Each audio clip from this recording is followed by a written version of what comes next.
Hello, welcome back with the third tutorial video of HTML course. In this video, let's discuss about HTML structure. This is generalized structure of HTML. HTML tag. This tag encloses the complete HTML documents and mainly comprises of documents header, which is represented by head tag, and document body, which is represented by body tag. Head tag.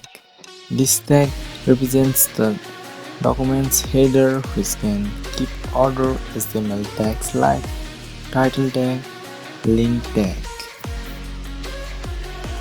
Title tag. The title tag is used inside the head tag to mention the document title. Body tag. This tag represents the document's body, which keeps our HTML tags like h1 tag, div tag, paragraph tag, etc.